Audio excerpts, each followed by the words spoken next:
So, good day, everyone. We will talk about the Platform Sutra in the chapter of the Taoist. Today's Sunday, October 6, 2024. And last time we ended at the point where I was saying poor people are often poor for a reason. You can help them a bit in emergency, but don't give them everything you own. Even if they end up hating you, it doesn't matter. If you do your best, that's enough. Then we don't have to worry about the rest. And that was added on September 29, 2024. And then now there's another example that was shared by our teacher, Mr. Seng Yen. He said it was a lay person who was a very good supporter of Dharma Mountain. And he came to see, of course, our teacher. So the husband complained about his wife. He said, "Master, please speak to my wife. She's not treating my family well." And then Sifu asked, "Why not?" Then the husband said, "We've been married for over 20 years. And in the past, she took good care of the siblings and the parents. But recently, her attitude has changed. She's no longer looking after them. When I asked her why, she said, 'I'm just an ordinary person. It has not been easy for me over the past 20 years. And now, not only are they not grateful, but they also criticize and react negatively towards me.' So the husband continued on saying that she sees herself as an ordinary person and can't bear it anymore. So she stopped caring. So the husband asked Sifu to persuade the wife to continue helping them. And the response from Sifu is that, have her come and listen to the teachings, which is the Dharma talk. So this is the so-called another example of the things that changes. So do good deeds without seeking rewards, but also don't reject them if they come. Just let them come naturally. If you seek rewards, you will have troubles. If you don't seek them, you won't have troubles. Therefore, do all good deeds and Buddhist activities with a heart of no self. This is true merit. Why is this true merit? Because it doesn't carry with it the problems of afflictions, suffering, or pain. And that is true merit and true wisdom. True merit and true freedom.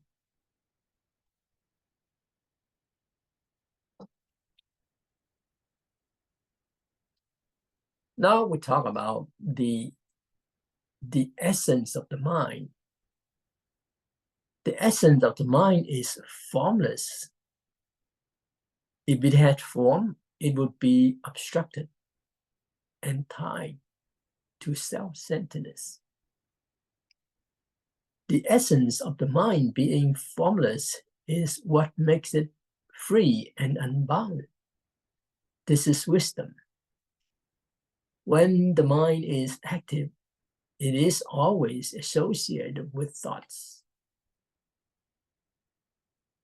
But we need to know that there's a difference between essence and function.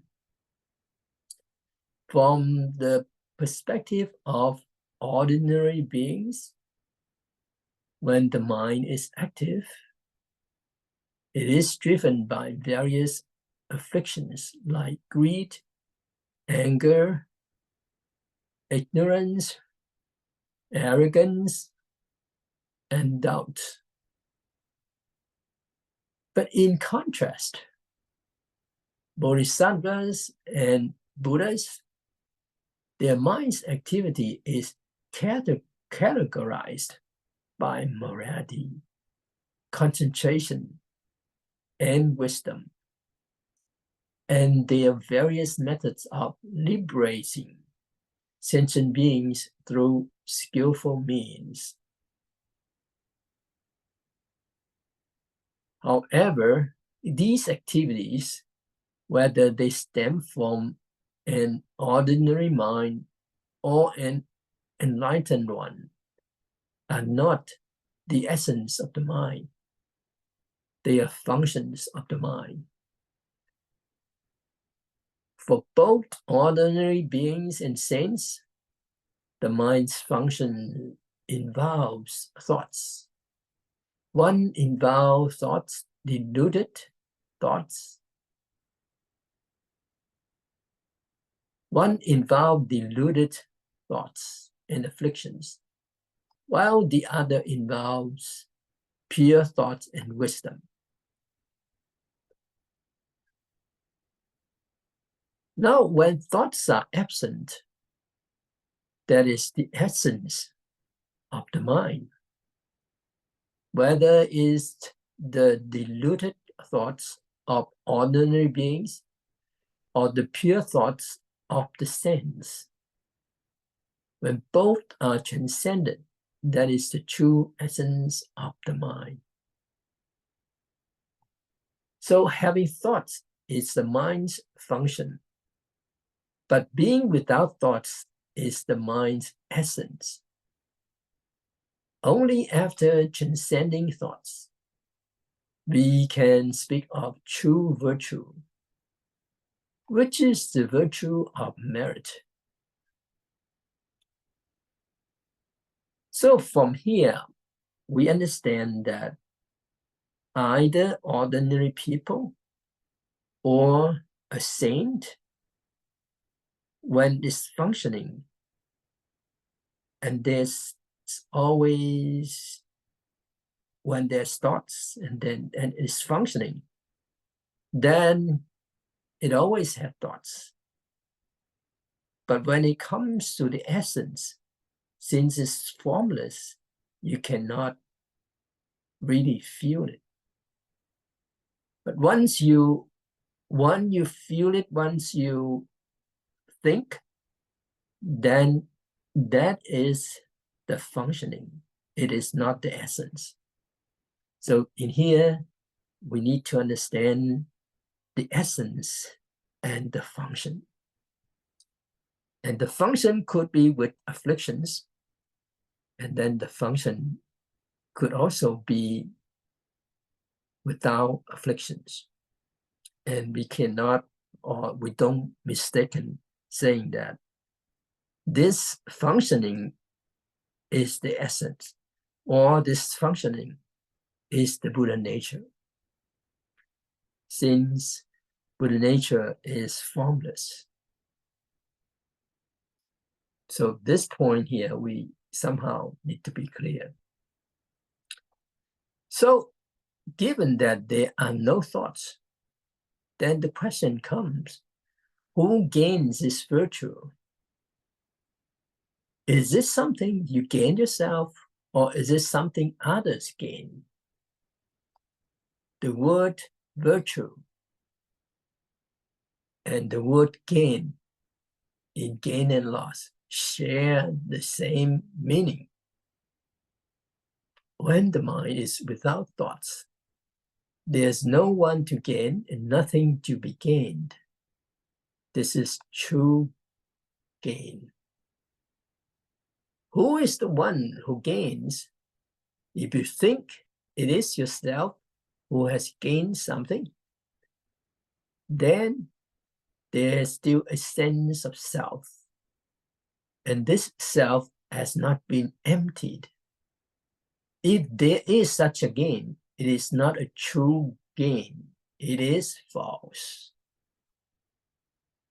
And exactly because of this, this is why the Heart Sutra says, because there is nothing to be attained, Bodhisattva, and so on, attains Anuttara Samyak Sambodhi, which is the supreme and perfect enlightenment. To become a Buddha, one must realize that there is nothing to be attained. If there is something to be attained, it is not true attainment. Only when there is nothing to attain and no one to attain it, it is true attainment.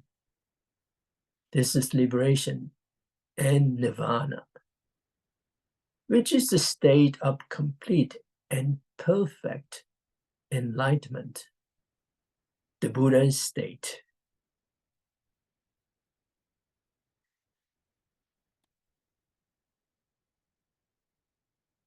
So, again, we may ask, how can we experience and apply self-nature in daily life?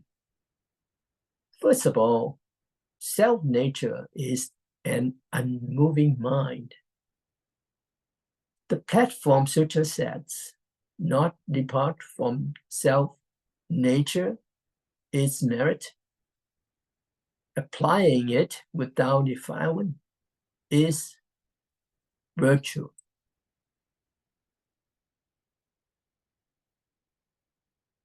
So not departing from the self-nature means remaining unmoved while applying it without defilement refers to having functions and actions even within this state of unmovedness. So these two statements are like what the Diamond Sutra says. One should produce a mind without dwelling anywhere. Sometimes I like to use without abiding, the mind manifests. Now, again, I repeat, without abiding, the mind manifests. That is to say, there's nothing to hang on to attach to, and to hold tightly to. But what? But the functioning is there. So the saying of the mind manifests, that is the functioning, and then without abiding right there. If you could feel it, then it's still functioning. But that's how we use it. And exactly because of this, without abiding, the mind manifests. In the entrance of a temple, it's always have this phrase, that written in Chinese. 因无所住而生其心.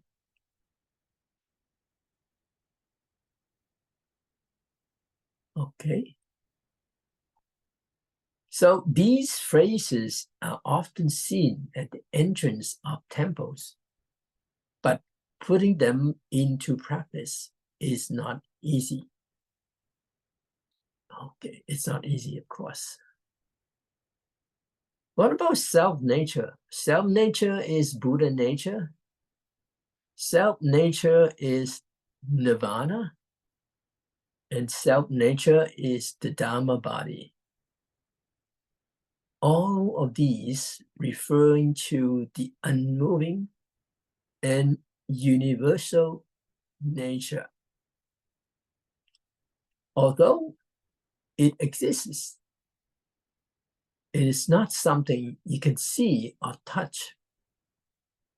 If you can see or touch it, then it is not nature.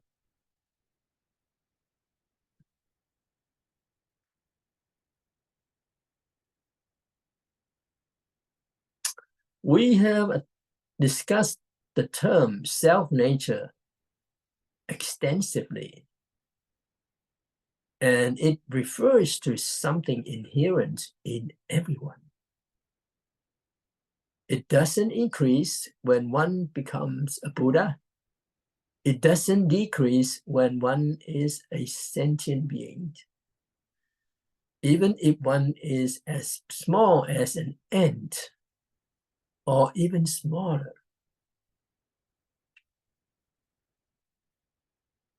So, saying the self-nature never leaves us, nor does it diminish it in any way.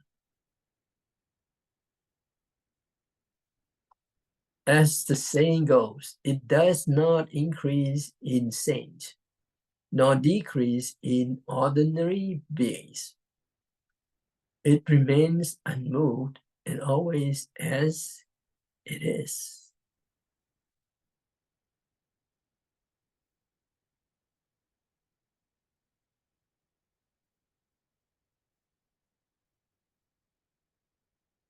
Since self-nature does not increase in saints or decrease in ordinary beings, it means that at any time and place, we cannot be separated from it.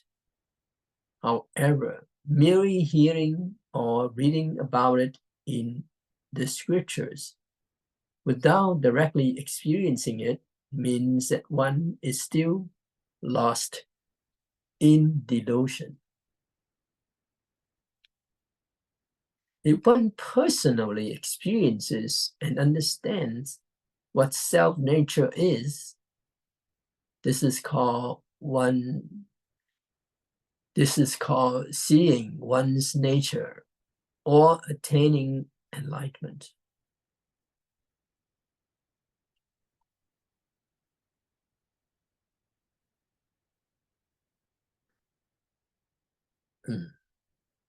So let's talk about this. Not departing from self-nature is merit. Even when we are not cultivating, do we ever leave self-nature? Question is, it means no, we do not. So merit is inherent and not something that comes only through cultivation. It's not just meditation, reciting scriptures, or giving alms that are considered merit.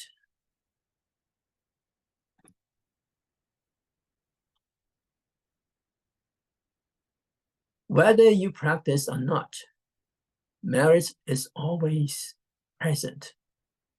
This merit refers to a potential or ability that exists, which we call function. The potential to manifest power is what we refer to as merit.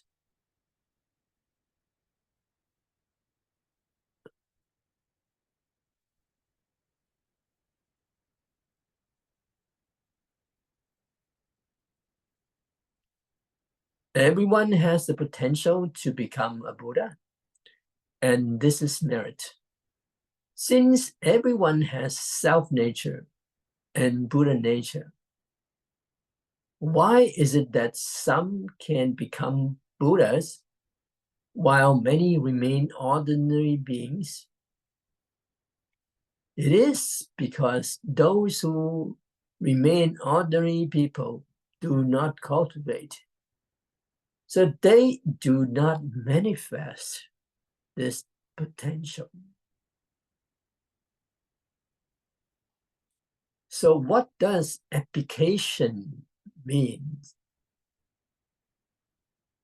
Well, first, let's talk about use.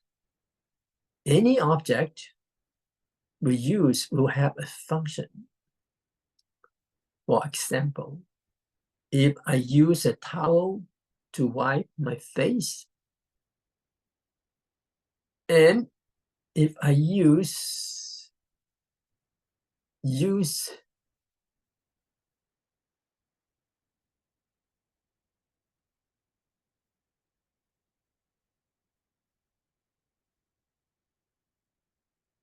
so if we have a towel we use to wipe our face, and then we could also use to wipe dishes, and the towel has the function of cleaning dishes. Or if I use the towel to wipe the floor or wrap things, it can do that too. So a towel has many functions. What about people? The function of people. Well, we could use an example.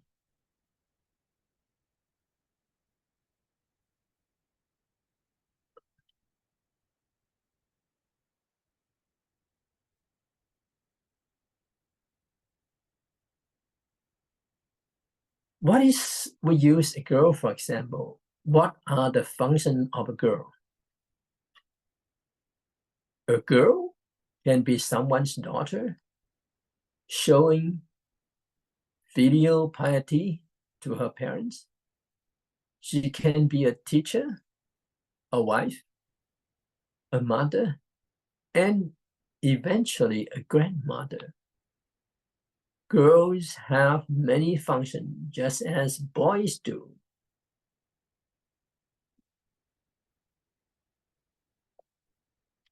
Now, we could talk about mud, M-U-D. Mud can for many things: growing vegetables, planting trees, and growing rice, making bricks, tiles, incense burners, or even Buddha statue.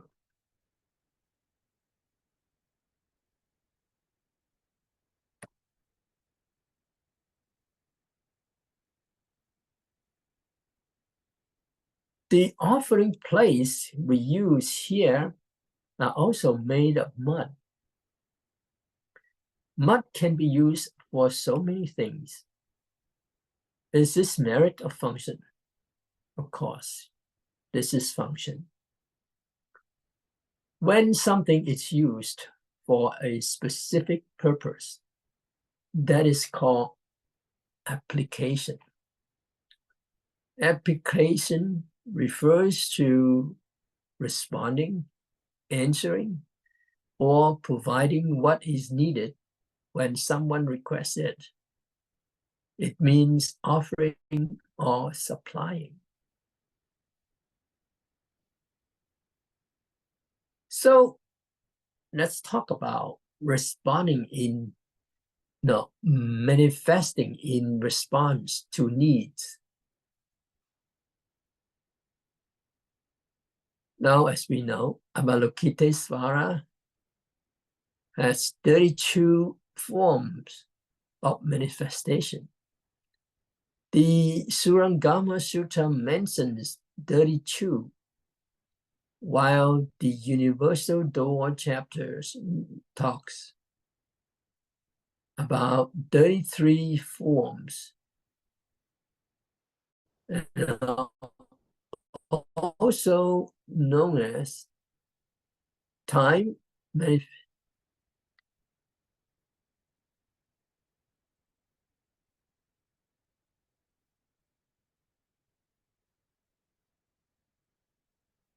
The Surangama mentions 32, while the Universal Door chapter talks about 33 forms,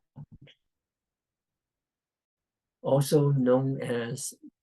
This means that when someone prays or makes a request, the Bodhisattva responds to that request, offering the necessary service. This is what we mean by application. The problem arises when people are rigid and cannot adapt or respond to the needs of others. Instead of serving others, they focus solely on their own desires and needs, insisting on their own way and not caring about others' needs. This is not application. Say, for example, people from certain areas, say Sichuan, China, Korea, they love spicy food. And then they might think, if you don't eat spicy food, are you even a real person? Or you can say, are you even a real man? Are you even human? So if you are not, then most of the time you'll be scolded at. And they will say, how can you not eat spicy food? We all eat it, so why don't you?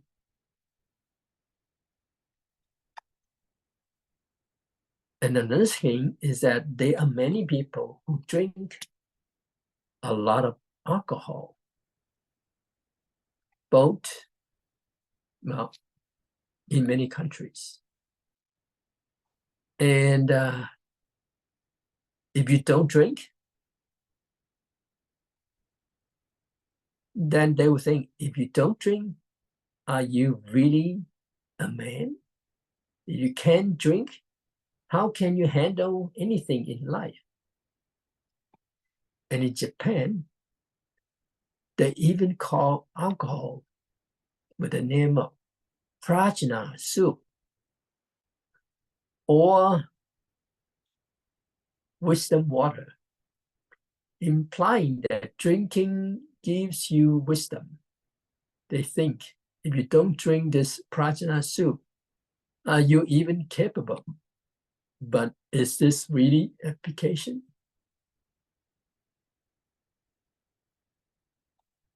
There are people who can only adapt to a certain type of person, a certain situation, or a certain environment, but struggle to adapt to others. While this can be considered a form of application, it is an application that is attached.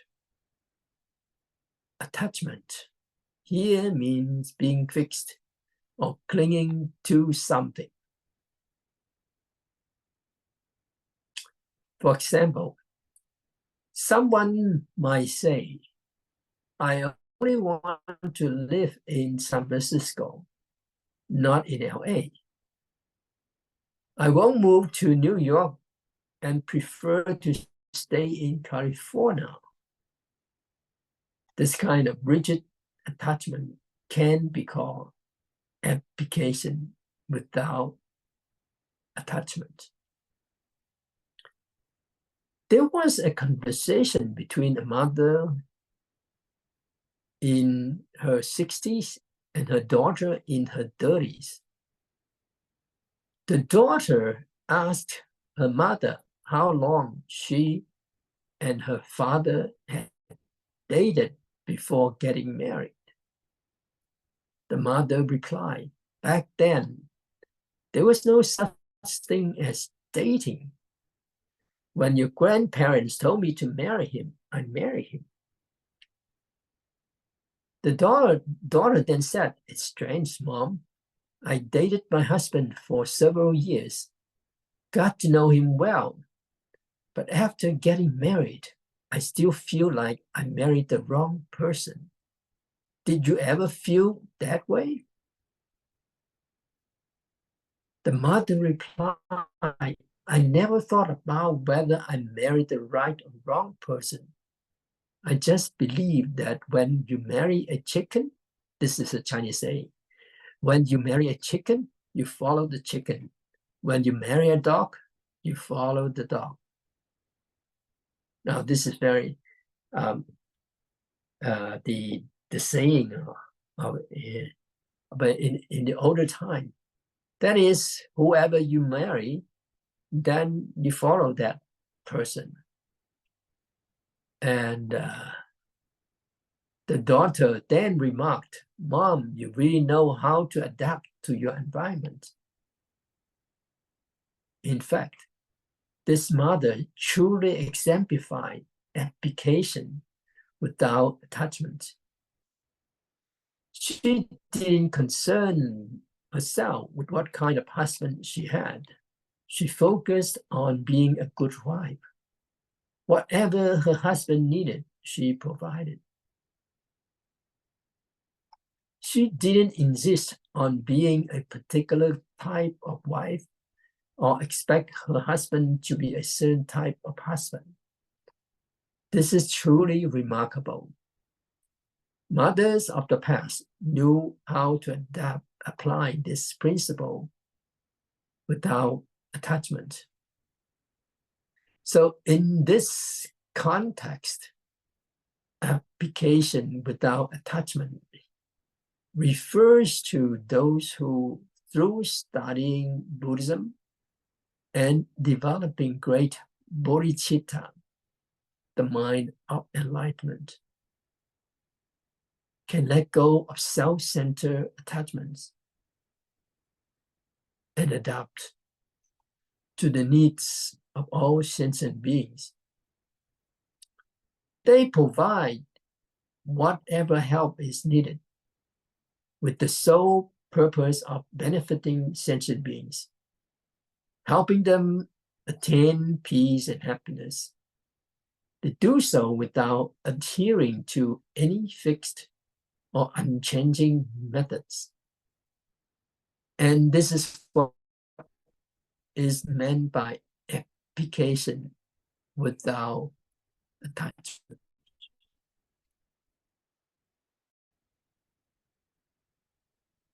For ordinary people, this principle is also applicable.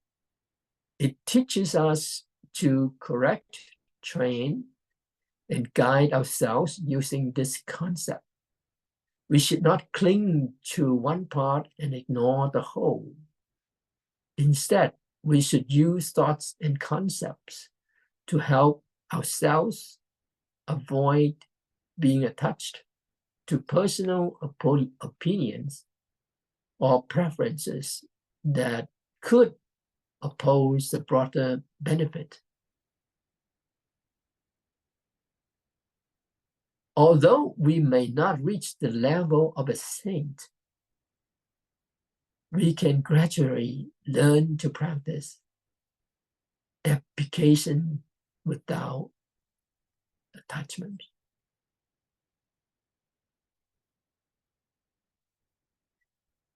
A person asks a question after attending 2 Dharma talks by different monks. One monk said, reciting sutra is the practice of concentration, a method of cultivating concentration. Another monk said, reciting the Amitabha Sutta involves all three disciplines: morality, concentration, and wisdom. So by reciting the Amitabha Sutta, you cultivate all three. And this person was confused after hearing these two teachings and asked Sifu about it. And then Sifu replied, both monks are correct. And he asked, how can both be correct? Sifu said, different monks teach different methods, so of course they are both right. He then asked, Master, what do you think? And Sifu said, I have no opinion. First, the monk who said that reciting sutra is a practice of concentration is correct. The traditional teaching is that morality is taught in the precepts, concentration in the sutras, and wisdom in the treatise. This is well established by the ancient masters.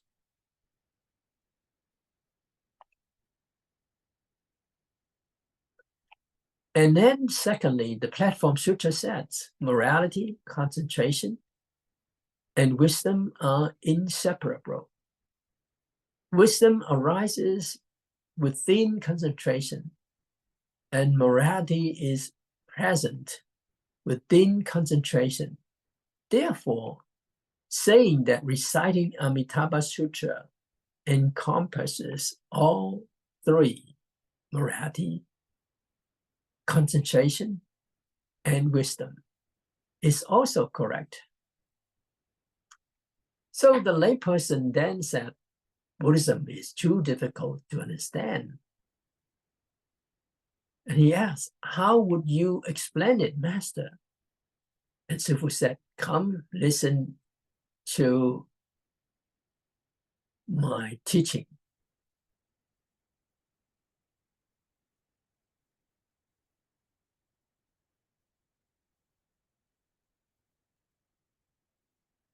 So, because Sifu was going to talk about application without attachments, Sifu explained that Buddhist teachings should be adapted to the needs and level of different people. The true Dharma is formless and adaptable. If applied correctly, it is application without attachments.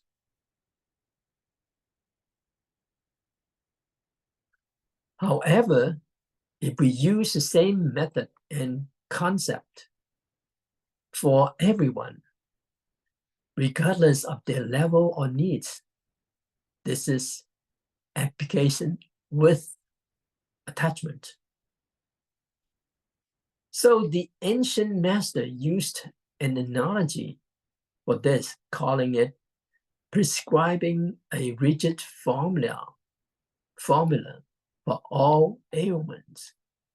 Using a fixed, unchanging remedy for every problem is problematic and is what we call application with attachments. Therefore, while the explanations of ancient Buddhist texts are still useful, they are not entirely applicable. Today, we should use Buddhist perspective to address contemporary issues, as this is relevant and beneficial for modern people. If we try to solve modern problems using ancient perspective, it won't be effective. Instead, we should apply the basic principles of Buddhism to contemporary society to solve current human problem. And this is what we mean by application without attachment.